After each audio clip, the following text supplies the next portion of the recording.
Hello and welcome to this latest episode of the Transformation Leaders podcast. Whether you are watching this on YouTube or listening to it on your favourite podcast app, I'm sure you find the content of this episode really interesting. What I want to do today is something slightly different.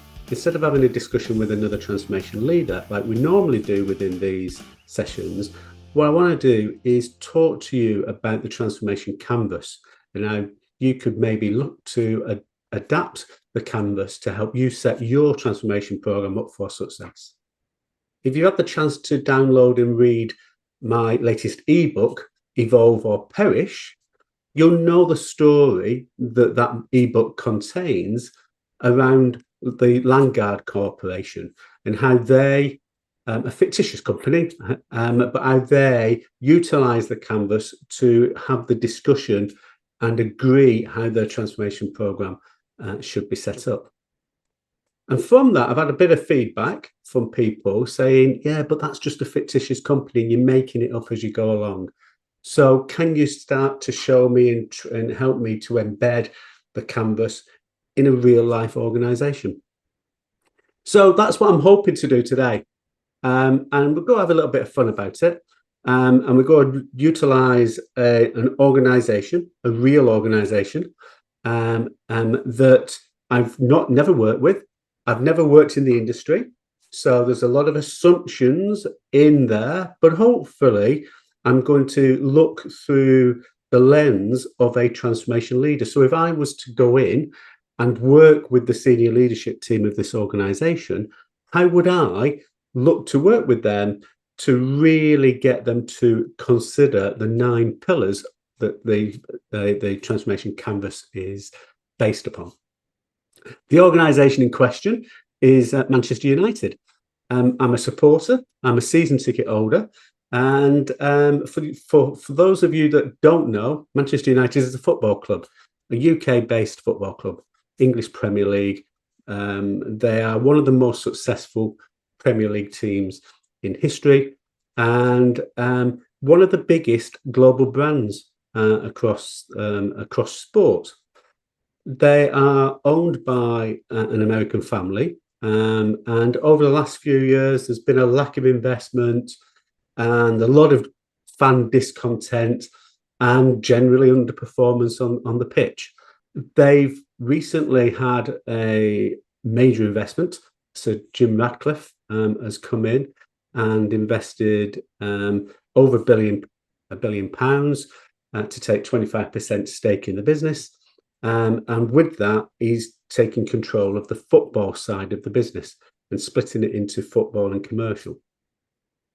There's a new CEO just been appointed in the last week, and there will be ultimately some significant changes, I would have thought, around the senior leadership team moving forward. So I think it's a really good time for us just to start looking at how they could potentially utilize the transformation canvas to help them establish their transformation, and hopefully from a supporter's perspective achieve the level of success that we want the team to achieve on the football pitch.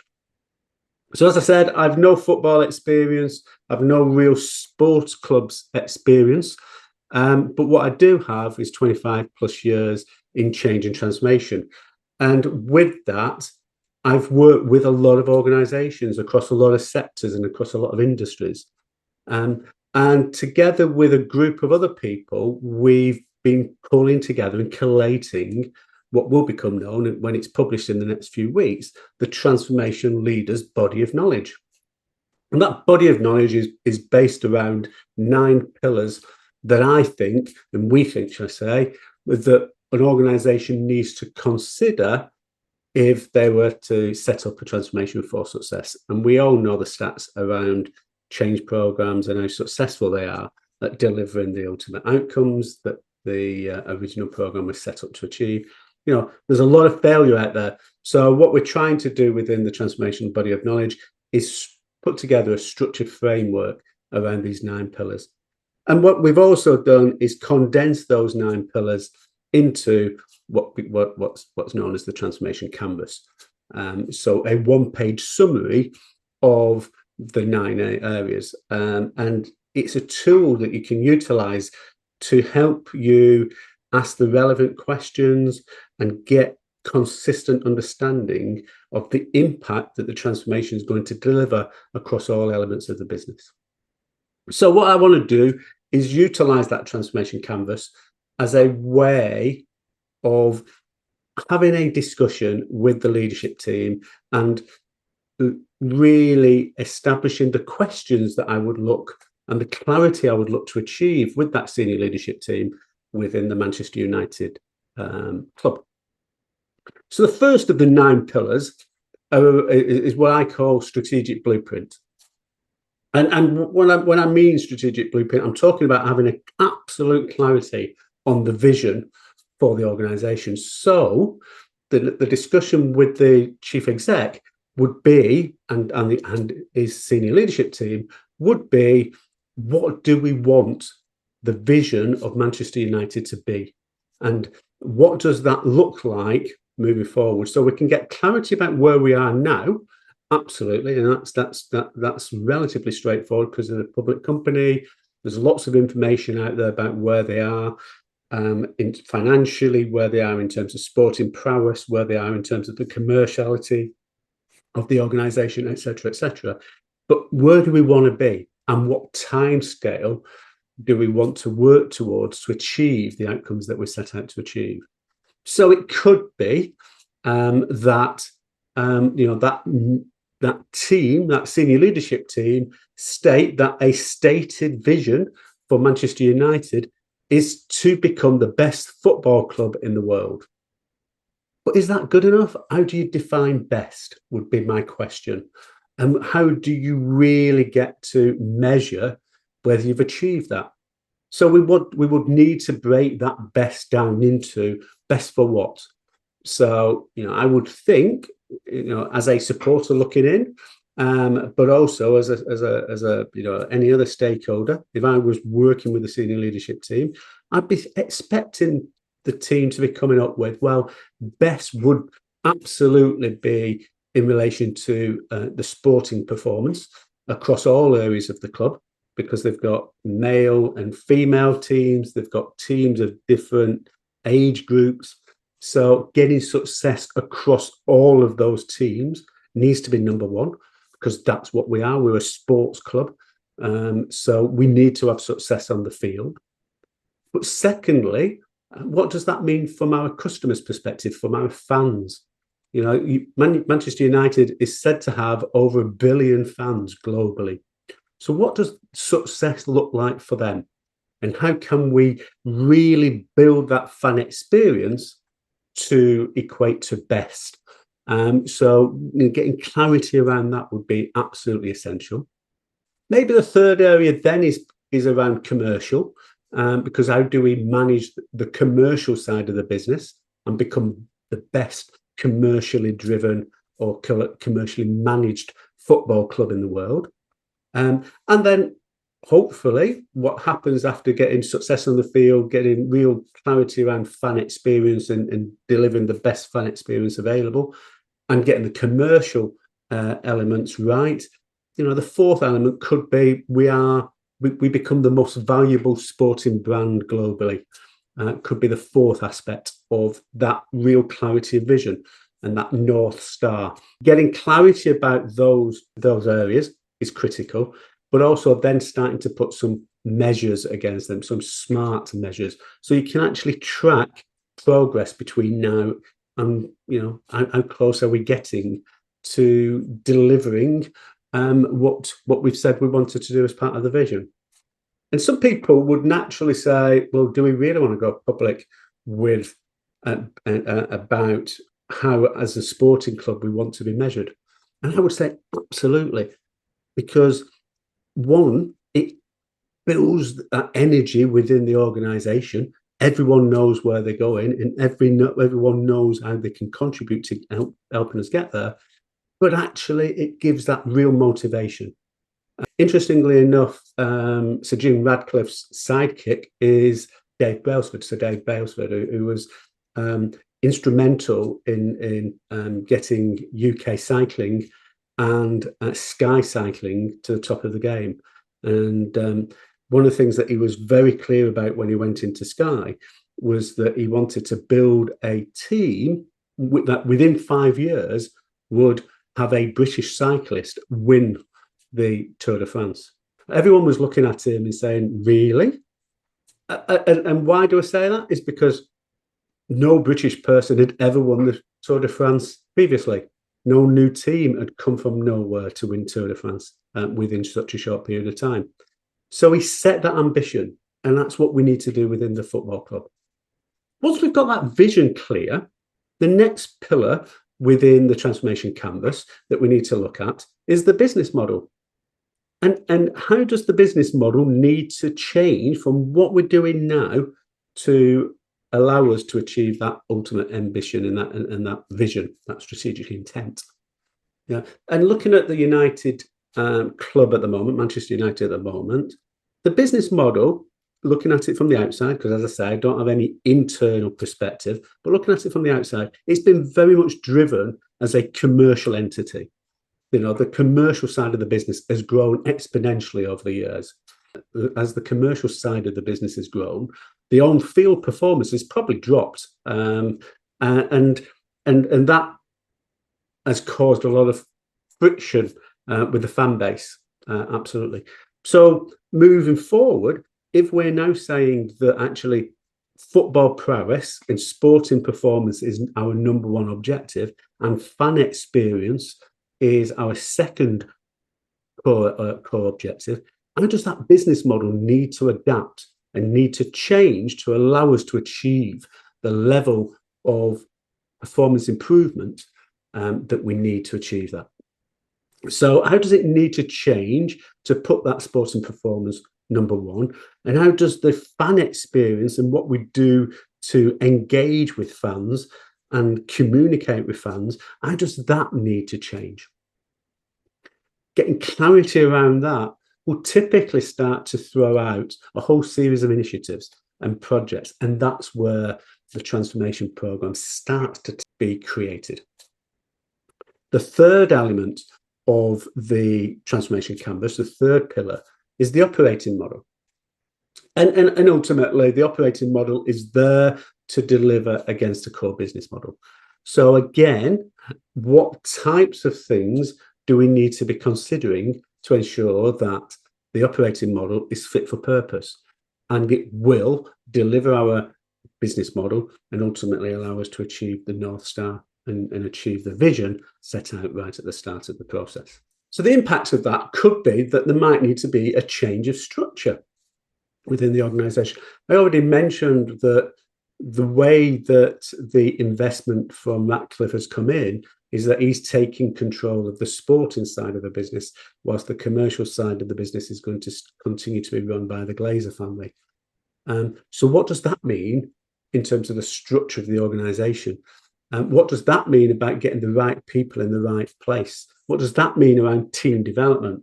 And not just team within the football team and the sporting teams, in terms of the operational teams as well. But when we then go down a level and say, okay, what does that look like from a footballing perspective? Again, what are the things that we need to be doing? So Dave Brailsford, as I mentioned earlier, within cycling, became known for his approach of marginal gains. So does that start to infiltrate within the organisation of looking at every element of the operating practices and operating processes within the organisation to start looking at getting that 1%, 2% improvement on everything, because the combined improvement as a result of that is significantly more than 1 or 2%. And from a fan experience, how can we start to really change that operating model so it is very much about engaging with fans? Maybe an idea to consider, if there is 1 billion or so fans globally for Manchester United, is there a way that by engaging with them and providing them with real value in a Amazon Prime type of way, for instance, could we generate, say, £10 worth of value from every one of those fans? by providing 10 times as much value back, by creating partnerships with our commercial partners that can give fans globally discounts on the very things that they're utilising? Or can we give them access to a lot of stuff behind the scenes, or give them access to videos of all the games? Lots and lots of things to consider. But if you were to put that £10 membership fee in for this sort of group of benefits, then immediately you've got a £10 billion revenue stream that you can then start to really utilise to improve the fan experience still further. That could be utilised to put a new stadium in place, whatever it is. But it's just looking at things in a completely different way. And that's where the real opportunity lies around both the business model and the operating model. The fourth pillar of the transformation canvas is to understand the impact that technology and digital can have on the organisation. And if we look at Manchester United, then there's a whole raft of things that they can start to look at to embed the latest technology within the club. I'm sure they've got lots of technology and they've got lots of data to hand already about different aspects of the business.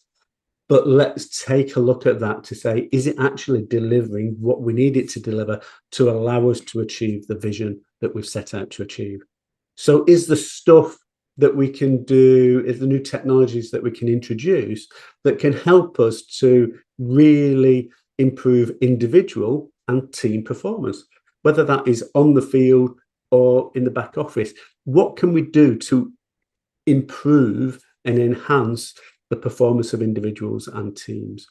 What can we do with more clarity around the data to achieve those marginal gains?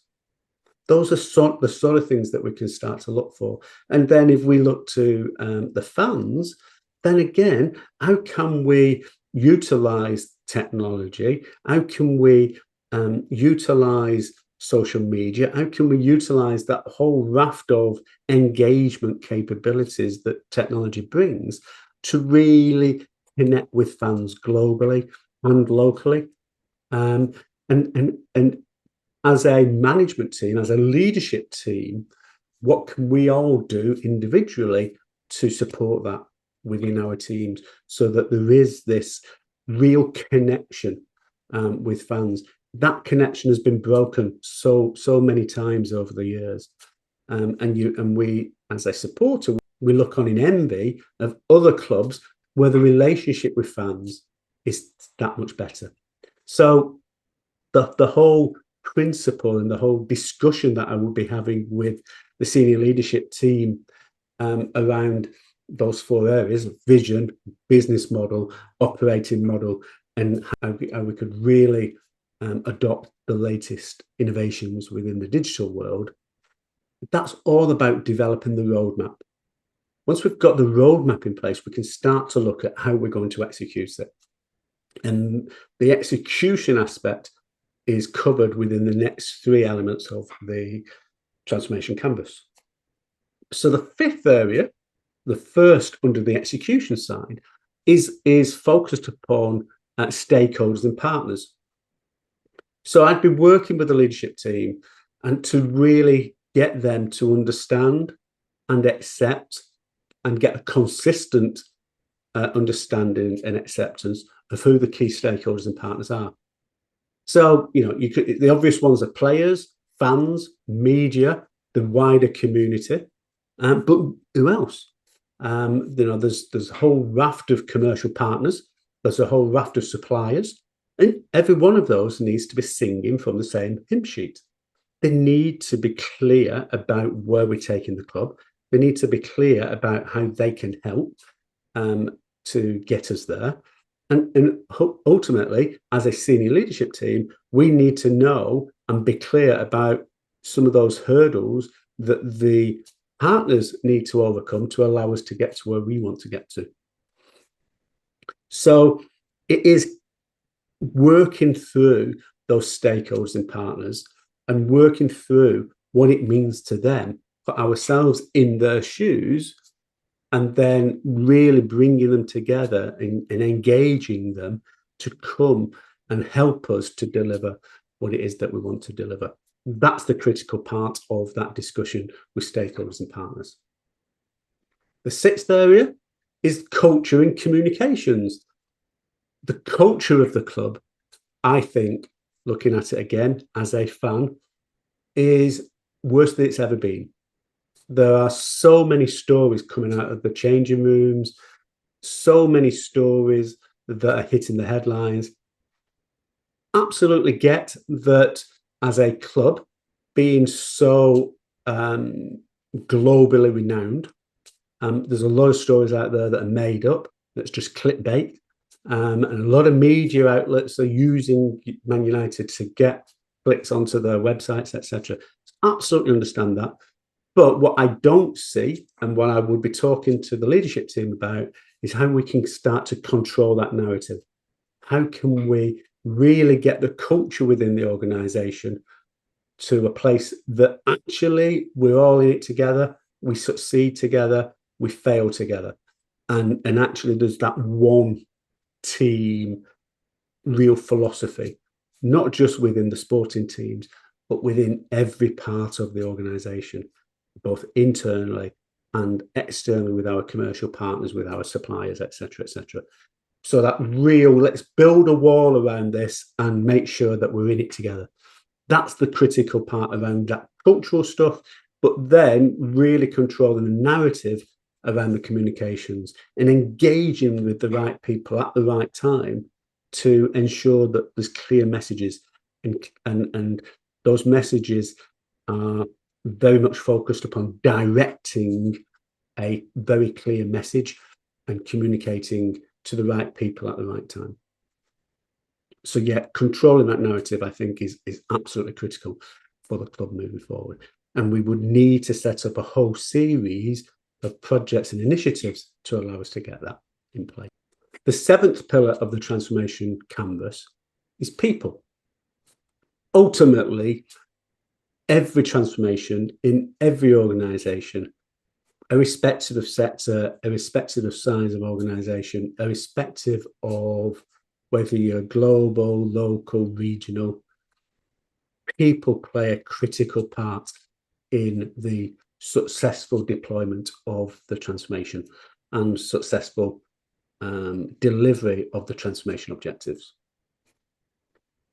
So what does that look like? So we have to manage that change within the people. That change management piece is critical to, one, make sure that they feel comfortable that they're moving from one state to the next. Make sure that they're ready to come on that journey. Absolutely. But I think it equally would need to start with, have we got the right people in the right roles? Have we got the right organizational structure? Have we got the right leaders driving the business through the change that we need at every stage and in every function of the organization? And again, looking at it from the outside, I would say there's a lot of changes needing to happen there. As a club, I don't think we've got the right people in the right places. I don't think we've got the best people in the right places. So as a leadership team, we need to look at that and grab hold of that head on and do something about it. And once we've got those right people in the right places, we need to give them an absolute clear mandate to go out and deliver what it is that they've been asked to deliver, and provide them with the support, with the resources, with the budgets to allow them to achieve that. So don't handcuff them. Give them the freedom, give them the clarity, and make sure that they're very clear about the various roles and responsibilities. With that, we're getting a team of people that are working within the culture that is fit for purpose, that are partnering in the right way with the key stakeholders and the key partners, internal and external. And together, we become very clear about how we're going to execute this transformation and how we're going to move the organisation from where they are now to where we want to be, as defined by the North Star. So we've gone through the roadmap. We've gone through what we need to put in place to allow us to execute the transformation. What are the final two elements of the transformation canvas that we need to be aware of? The final two elements are what we call assurance and oversight. And the first of these, so the 8th pillar in the 9-pillar transformation canvas, is what we call transformation assurance or governance. And fundamentally, it's about ensuring that that senior leadership team within the club absolutely understand and take accountability for the delivery of an agreed portfolio of projects and initiatives. Getting clarity around that and getting prioritization around the ones that we need to have in place and understanding the interdependencies is a critical part of that a transformation leader or a chief transformation officer does and delivers within that senior leadership team. Understanding where the risks are and putting mitigating plans in place on an ongoing basis is another critical aspect of that transformation leader. Implementing proper governance structures and ensuring that we're tracking progress as we go through, again, critical components that transformation assurance governance piece is there to ensure is in place. So this is where the transformation leader sits, the chief transformation officer. This is the bag, really. This is really the nuts and bolts of what their focus is. That transformation office, very much around sort of giving that assurance to make sure that the program is set up to succeed, but then make sure that we maintain that agility that all programs need to allow us to get to that end game in the best possible state. And that's making sure that people are staying on track, making sure that the senior leadership team are staying on track, making sure that they're not giving sort of knee-jerk reactions to bad performances on the pitch. You know, our ability as a senior leadership team will be determined in the main by our ability to move from point A to point B over a 3 to 5 year period, and accepting that as we go along that journey, it's not going to be a straight line. There's going to be mountains and valleys that we've got to go through. There's going to be ups and downs. There's going to be some really great days and there's going to be some really shit days. Getting clarity around that and getting an acceptance that we're going to work through this as a team, as a group of people is critical. And almost giving that ability to button down the hatches and letting all the negativity that will absolutely come our way from external sources, media, etc., just pull down the hatches and say, look, we're on a plan. We believe in this plan.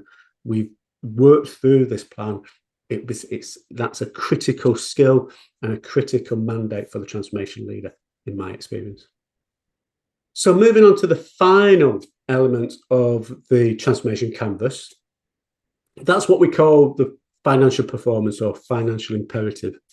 It's where we ensure that actually we are delivering the expected benefits. So in the case of United, we are achieving what we set out to achieve, whether that is performances on the pitch, fan experience, commercial ventures, and ultimately valuation of the business. But it's more granular than that. It's about making sure that all of the component parts that are required to ultimately deliver that endpoint are delivering at the time and on budget, so that we can see that progress on an ongoing basis. Also, we can get clarity around those projects or initiatives that are going off beam, that are starting to fail. Grab hold of those really early and working through an agile approach, see what needs to be done to get them back on track. Alternatively, to stop them and to replace them with something else.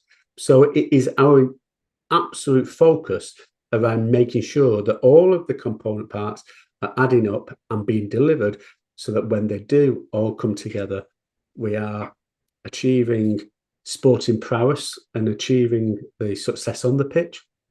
We're getting the fans fully engaged, that the fact that the commercial model and the commercial growth of business continues with partners that really buy into what we're trying to do, with partners that are really comfortable in helping us not just to achieve financial success, but to achieve the success on the pitch, to achieve the success with one of our core stakeholders, the fans.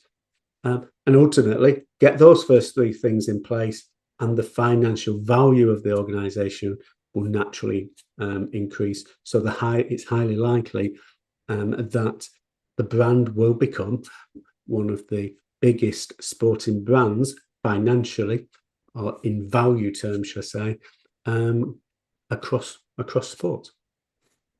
So there you have it. I think what I wanted to do today is really talk you through that canvas in a little bit more detail with one organisation that we probably all have heard of and may have some view on, but really focusing on the approach I would take as Chief Transformation Officer or Transformation Director, going in, working with that senior leadership team.